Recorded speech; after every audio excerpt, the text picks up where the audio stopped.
Amados irmãos, nós queremos vos saudar com as palavras de Paulo, escrevendo aos Efésios, capítulo 1, versículo 2, quando ele diz: graça e paz a vós outros da parte de Deus, nosso Pai, e da parte do Senhor Jesus Cristo. Que Deus abençoe os irmãos, é um prazer estarmos nos comunicando, gravando este vídeo com essa mensagem da palavra de Deus que pretendo trazer aos vossos corações. Nós vamos ler, meus irmãos, o que está escrito na carta de Paulo aos Efésios, carta eclesiológica do apóstolo Paulo à igreja em Éfeso, que diz, a partir do versículo 1 até o versículo 14, capítulo 1, de 1 a 14, a palavra de Deus diz: Paulo, apóstolo de Cristo Jesus, por vontade de Deus, aos santos que vivem em Éfeso e fiéis em Cristo Jesus, graça a vós outros da parte de Deus de Deus nosso Pai e do Senhor Jesus Cristo. Bendito Deus e Pai de nosso Senhor Jesus Cristo, que nos tem abençoado com toda sorte de bênçãos espiritual nas regiões celestiais em Cristo, assim como nos escolheu nele antes da fundação do mundo, para sermos santos e irrepreensíveis perante ele em amor, nos predestinou para ele, para a adoção de filhos, por meio de Jesus Cristo, segundo o beneplácito de sua vontade, para o louvor da sua glória, que ele nos concedeu gratuitamente no amado, no qual temos a redenção pelo seu sangue, a remissão dos pecados, segundo a riqueza da sua graça, que nos derramou abundantemente sobre nós em toda a sabedoria e prudência, desvendando-nos o mistério da sua vontade, segundo o seu beneplácito que propusera em Cristo, de fazer convergir nele, na dispensação da plenitude dos tempos, todas as coisas, tanto as do céu como as da terra. Nele digo, no qual fomos também feitos herança, predestinados segundo o propósito daquele que faz todas as coisas conforme o conselho de sua vontade, a fim de sermos, para louvor da sua glória, nós os que de antemão esperamos em Cristo, em quem também vós, depois que ouvistes a palavra da verdade, o evangelho da vossa salvação, tendo nele também crido, fostes selados com o Espírito Santo da promessa, o qual é o penhor da nossa herança, até ao resgate de sua propriedade em louvor da sua glória. Irmãos, nós sabemos que Paulo, ele estava preso na cidade de Roma, né? Ele passou 2 anos preso ali, e nesse período ele escreve essa carta à igreja de Éfeso, uma igreja muito amada. Ele escreve para ensinar os crentes a ser igreja, né? Muito interessante isso, né?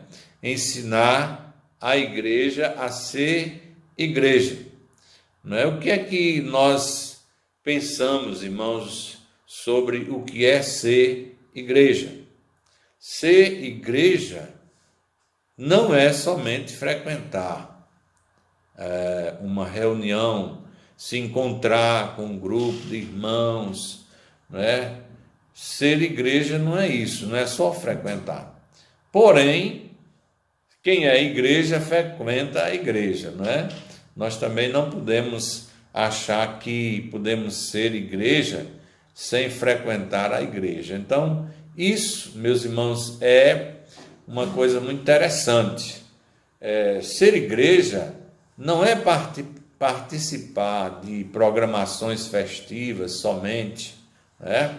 Aquele crente que gosta de participar de festas, né? De programações especiais, não que isso seja errado, mas ser crente não é isso, não é? Ser crente não é orar no monte somente. Ser crente não é só ter vitórias e nunca ser derrotado, né? Ser crente não é alcançar a prosperidade, né? Se destacar. Ser crente não é ter o seu nome no hall de membros de uma igreja.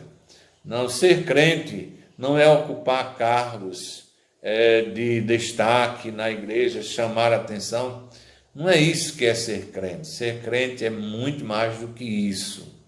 Ser crente é aprender de Cristo, é viver como Cristo viveu, é dar testemunho em nossas vidas, é ser uma carta lida pelos homens, é ser uma palavra pregada através dos nossos atos, das nossas ações.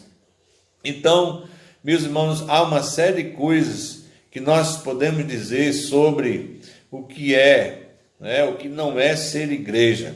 Mas o que é ser igreja? Né? Vamos ver. Ser igreja é desfrutar das bênçãos espirituais que nós encontramos nesse texto de Efésios, né, que nós vamos considerar aqui, né, sobre alguns instantes. A palavra de Deus nos traz isso.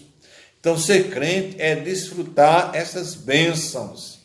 Ser crente é existir para a glória de Deus, é viver para a glória de Deus. Ser igreja é viver a salvação pela graça. Ser igreja é desfazer muros e construir pontes. Muitas vezes nós estamos vivendo uma vida de construir pontes, ou seja, de separarmos, de nos incompatibilizarmos com as pessoas, de não termos condições de viver em paz, em comunhão. Então, a comunhão deve ser, meus irmãos, restabelecida. Essas são as pontes que nós devemos construir na nossa vida. Ser igreja é engajar-se no projeto de Deus, ou seja, a salvação do mundo, né? Ser igreja é recusar, né, a superficialidade da fé. Ser igreja é lutar pela unidade do corpo. Ser igreja é abandonar a velha vida. Ser igreja é andar como filhos da luz, como disse Paulo, né? Se sois luz, então andai como filhos da luz. Ser igreja ainda é cultivar relacionamentos santos. Ser igreja é saber que há uma guerra, uma batalha espiritual. Não podemos fugir disso. Poderíamos dizer muitas outras coisas sobre o que é ser igreja, irmãos. Isso é muito importante. Então, Paulo escreve esta carta aos Efésios, né, aqueles irmãos, para ensiná-los a serem igreja. Igreja. E isso é muito necessário, especialmente hoje, nos dias em que nós estamos vivendo. Muita gente que está na igreja, infelizmente, ainda não aprendeu o que é ser igreja. E, meus irmãos, nós encontramos nesse texto, após a saudação que Paulo faz, nós não vamos aqui nos deter nesse ponto, né, para ganharmos tempo, mas após essa saudação, Paulo começa a falar sobre as bênçãos de Deus em Cristo, né, na nova vida do crente. Ele vai colocar aqui, meus irmãos, que para sermos igreja, nós precisamos ser agradecidos a Deus. A gratidão a Deus Isso é fundamental. E nós encontramos isso nas palavras do versículo 3. Bendito o Deus e Pai de nosso Senhor Jesus Cristo. Bendito Deus e Pai de nosso Senhor Jesus Cristo. Meus amados irmãos, nós encontramos aqui nesse texto, Paulo iniciando a palavra aqui, a explanação, com a ação de graças para com Deus, pelo fato de ser igreja. Primeira coisa que Paulo agradece aqui, irmãos, é por ser eleito, pela eleição, por ser igreja eleita. Aqui no versículo, está escrito no versículo 4, assim como nos escolheu nele, antes da fundação do mundo, para sermos santos e irrepreensíveis perante ele em amor. Quando foi que Deus nos escolheu? Antes da fundação do mundo. Se eu lhe perguntar, quando foi que começou a história da sua salvação? Muitos iriam dizer assim, bem, a história da minha salvação começou quando eu aceitei Jesus, quando eu levantei a mão para me converter, mas eu te digo que não. Eu te digo que a história da nossa salvação, ela começou bem mais antes, é bem mais anterior, e ela está aqui nesse versículo 4, quando diz que ele nos escolheu. Aí foi quando começou a história da nossa salvação. Ele já havia nos escolhido antes da fundação do mundo. E meus irmãos, aqui eu vejo um amor grande de Deus por nós, uma consideração, uma valorização, sabe por quê? Porque quando nós valorizamos algo ou alguém, nós nos planejamos com antecedência, nós trabalhamos em favor desta pessoa, deste ser, com muita antecedência. Então Deus não nos salvou de última hora, não. Deus não fez essa obra de redenção da humanidade assim, de última hora, de qualquer jeito, não. Ele planejou desde a fundação do mundo. Então isso é muito importante. Então Paulo, ele coloca justamente isso nesse texto, que devemos ter ação de graças, ou expressarmos a nossa gratidão a Deus pela a nossa eleição que se deu antes da fundação do mundo. E uma segunda coisa que nós devemos agradecer também aqui, irmãos, é pela redenção da igreja através do seu Filho Jesus Cristo. Segunda coisa, no versículo 7, no qual, em Cristo, temos a redenção pelo seu sangue, a remissão dos pecados, segundo a riqueza da sua graça, que Deus derramou abundantemente sobre nós em toda sabedoria e prudência. Então, através do Filho, irmãos, nós fomos redimidos. A redenção, o resgate, Deus, através de Cristo, ele nos resgatou do império das trevas, do mundo pecaminoso. Nós pertencíamos ao inimigo de nossas almas. Nós andávamos em caminhos diferentes dos caminhos de Deus para nós. No capítulo 2, o texto é claro em dizer que ele nos deu vida quando nós estávamos mortos nos nossos delitos e pecados. Então, o segundo motivo de gratidão a Deus. E o terceiro, para falar somente desses três, irmãos, a igreja, ela foi selada pelo Espírito Santo. No versículo 14, diz assim, no versículo 13, em quem também vós, depois que ouvistes a palavra da verdade, o evangelho da vossa salvação, tendo nele crido, foste selado com o Espírito Santo, o qual é o penhor da nossa herança, até o resgate da sua propriedade em louvor da sua glória. Meus irmãos, então nós encontramos nesse texto Paulo expressando a sua ação de graças. Bendito Deus e Pai de nosso Senhor Jesus Cristo. São palavras, irmãos, grandiosas. É uma verdadeira glorificação, é uma verdadeira doxologia que Paulo expressa aqui nesse texto para agradecer por essas grandes coisas que lhe aconteceram, que aconteceu na vida da igreja, na sua vida. Meus irmãos, nós temos muito que falar essas palavras perante Deus, dizer bendito Deus, bendito Pai, né, que nos elegeu, que nos escolheu com muita antecedência, né, com muito amor. Bendito Deus que nos redimiu através do seu Filho. Bendito Deus que nos selou com seu Espírito Santo, nos dando a segurança.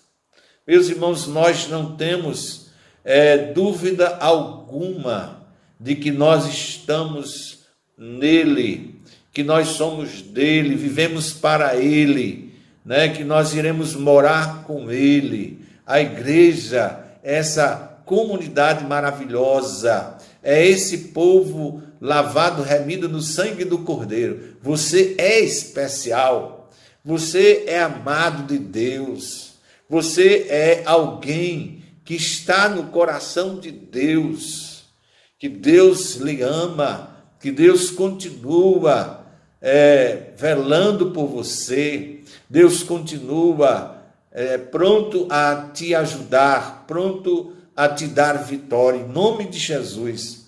Meus irmãos, mas não somente isso, nós encontramos aqui nesse texto que a Bíblia fala sobre 2 tipos de bênçãos, né? Nós não podemos esquecer aqui.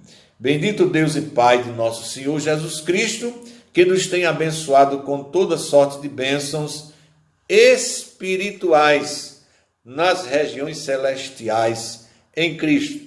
Diz que Deus nos abençoou com bênçãos espirituais. Por quê, irmãos? Existem bênçãos espirituais e bênçãos materiais, não é? Nós sabemos que isso é importante, não é? Não temos dúvida alguma de que as bênçãos espirituais se referem justamente à nossa salvação, se referem, meus irmãos, à nossa eleição, não é? A nossa escolha em Cristo Jesus, se refere à redenção pelo seu Filho, se refere a nós sermos selados com o seu Espírito Santo. Isso são bênçãos espirituais. E eu digo para você que essas são as mais preciosas, que estão em primeiro lugar, né? As bênçãos espirituais. Existem bênçãos materiais que nós podemos mencionar, né? Muitas aqui, né? Que elas estão presentes em nossa vida, mas nós não podemos inverter a importância disso. Primeiro, as bênçãos espirituais, depois, irmãos, as bênçãos materiais, o ar que nós respiramos, né? O alimento, o vestir, o cuidado de Deus, o livramento de Deus a cada dia, né? E o profeta Abacuque, né, ele falando sobre essas coisas, ele faz uma diferença no capítulo 3, versículo 17 a 19, aquela oração de Abacuque, que vocês sabem, né? Ele diz: ainda que a figueira não floresça, nem haja frutos na vide, o produto da oliveira minta, nos currais não haja um gado, ainda que as ovelhas da malhada sejam arrebatadas, né? Ele diz: mas ainda assim eu me alegrarei no Deus da minha salvação. Meus irmãos, ainda que as coisas materiais, sejam difíceis, ainda que as lutas sejam grandes, materialmente falando, mas se nós estamos em Cristo, se nós estamos seguros da nossa salvação e vida eterna em Cristo, isso é fundamental. Eu diria que isso é o principal. Meus amados irmãos, nesse texto nós encontramos o apóstolo Paulo falando algumas verdades que aqui são destacadas. A primeira verdade que nós encontramos aqui, meus irmãos, é que nós fomos alcançados por Deus. Diz o texto que nós devemos agradecer a Ele primeiramente. Bendito Deus e Pai de nosso Senhor Jesus Cristo. Bendito Deus e Pai de nosso Senhor Jesus Cristo. Qual é a primeira verdade aqui? Que nós devemos adorá-lo pelo que Ele é. Ele é quem? Ele é o bendito Pai de nosso Senhor Jesus Cristo. Ele é o Deus que nos criou. Ele é o Deus que nos formou. Ele é o Deus que nos escolheu.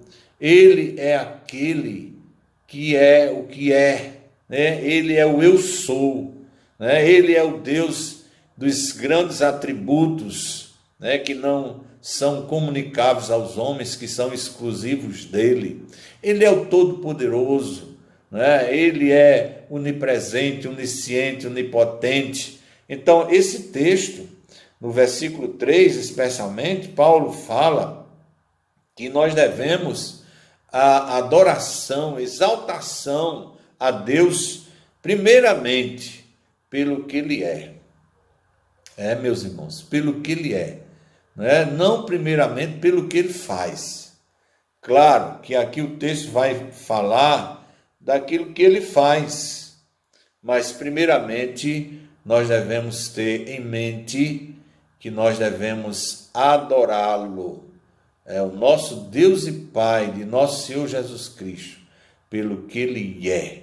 Ele é a origem de todas as bênçãos.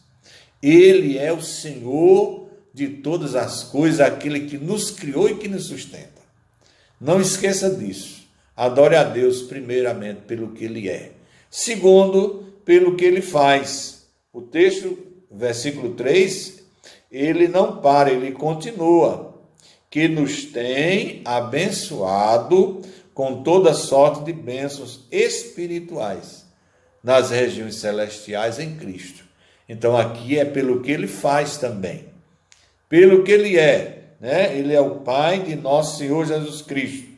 Segundo, nós devemos ter no nosso coração essa gratidão de adorarmos a Ele também pelo que Ele faz.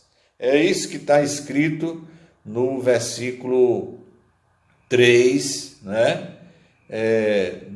desse texto que nós estamos lendo nesta noite, meus irmãos.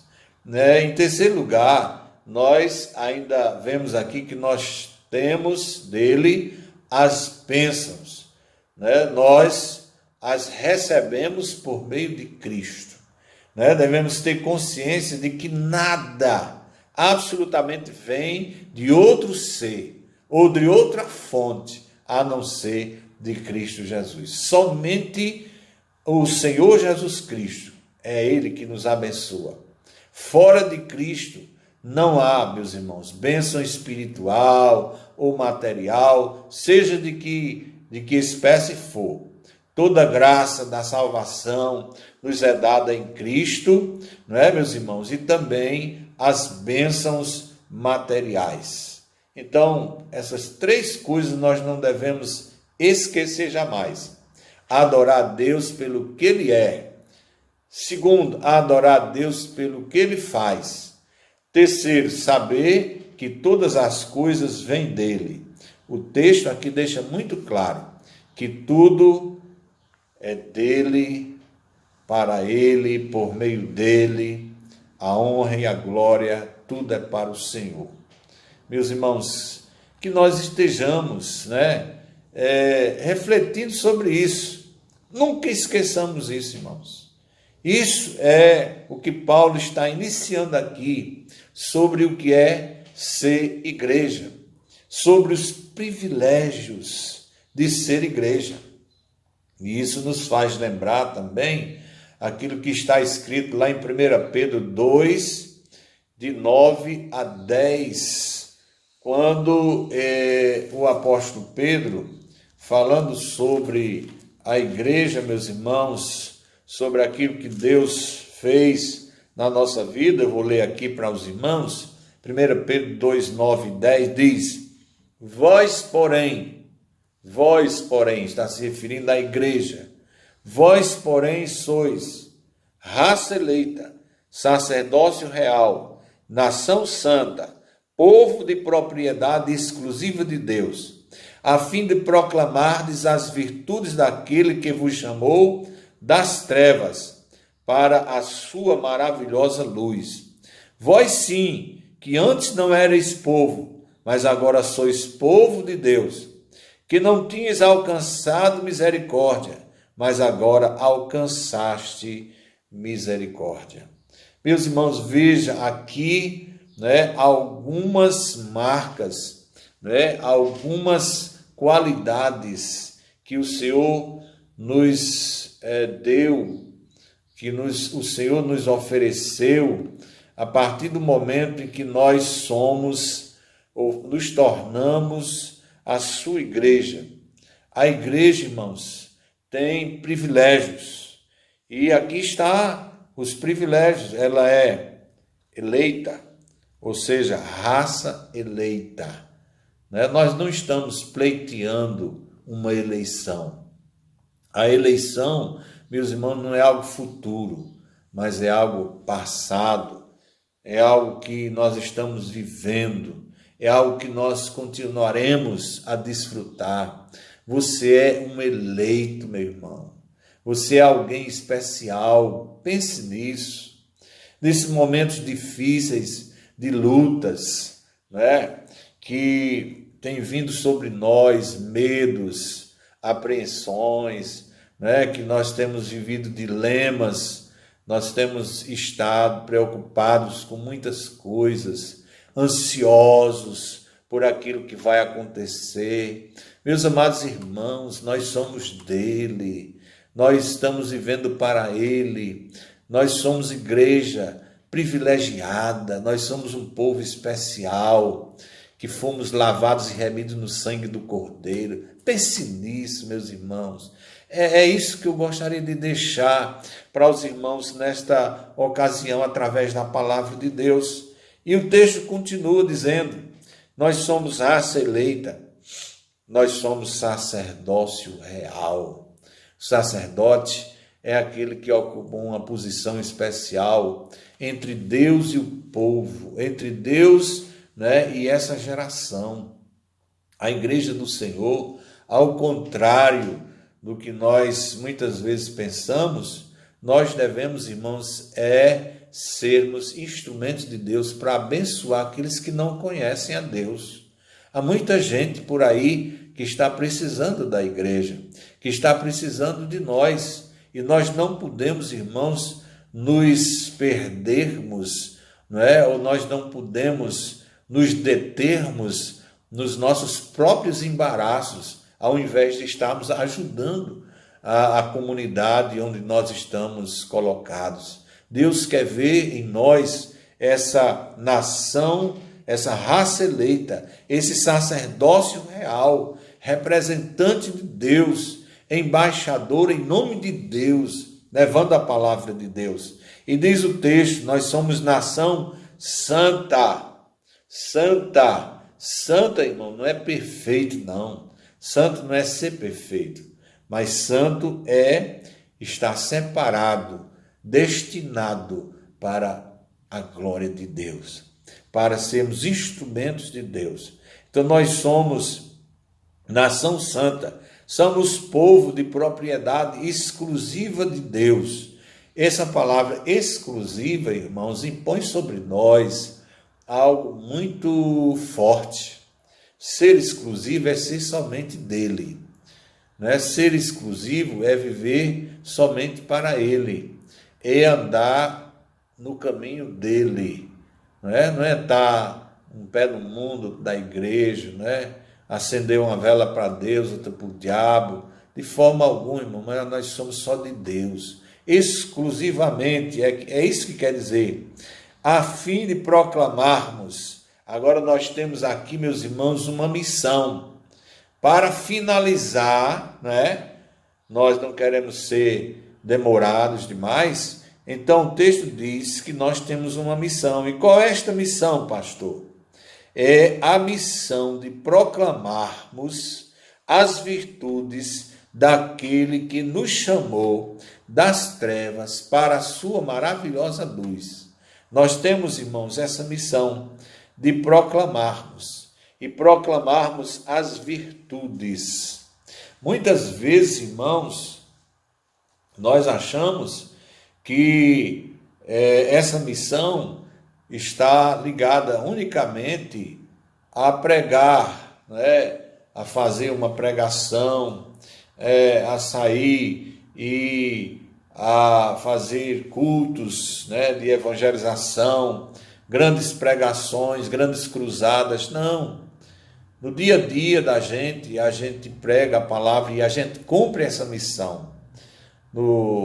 Na convivência, no contato, no conhecimento que você tem com os seus vizinhos e amigos, seus colegas de trabalho, com as pessoas com quem nós nos relacionamos. Esse período agora é um período de isolamento, que nós não podemos ter contato físico, contato mais próximo com as pessoas, mas mesmo assim nós podemos, irmãos, fazer atos de justiça, de bondade, testemunhar do Evangelho e ganhar muitas vidas para o Senhor Jesus Cristo. Igreja amada, povo de Deus, nós estamos diante de uma oportunidade. Irmãos, você acha que foi por acaso, foi em vão que Deus nos deu a oportunidade de estarmos vivenciando essa crise que eu não imaginava que nós fôssemos chegar a esse ponto, mas nós estamos vivendo. Mas eu vejo nessa crise uma oportunidade da igreja crescer pessoalmente, crescer internamente como igreja, como ser de Deus, como crente em Cristo, crescer na fé, crescer no amor, na oração, no conhecimento da palavra e crescermos na evangelização, levando as boas novas às pessoas que nós conhecemos e que as pessoas que nos conhecem. Portanto, meus amados irmãos, finalizando, nós queremos aqui trazer uma conclusão que o apóstolo Paulo escreve à igreja para ensinar a igreja a ser igreja. Então vamos aprender o que é ser igreja. Ele, em segundo lugar, ele agradece a Deus pelo que ele é. E em segundo, ele agradece pelo que ele faz. Ele agradece a Deus, ele expressa ações de graças a Deus por aquilo que ele fez por nós, pela igreja. Ou seja, ele nos elegeu nele antes da fundação do mundo, isso é um privilégio muito grande. Deus já pensou em nós muito antes, Ele nos elegeu, ele nos redimiu pela morte de seu Filho, Jesus Cristo, e ele nos selou com seu Espírito Santo, significando a segurança. Você está em Cristo, você está seguro. O Senhor Jesus, ele te salvou. E uma vez salvo, salvo para sempre. Não tenha medo, né, não esteja apreensivo quanto a nada. Você é de Deus, você é eleito de Deus, você é igreja de Deus, você está com Cristo. E a Bíblia diz que é aquele que está em Cristo, nova criatura é. Somos mais do que vencedores por meio daquele que nos amou. Graças a Deus que nos dá a vitória por meio de nosso Senhor Jesus Cristo.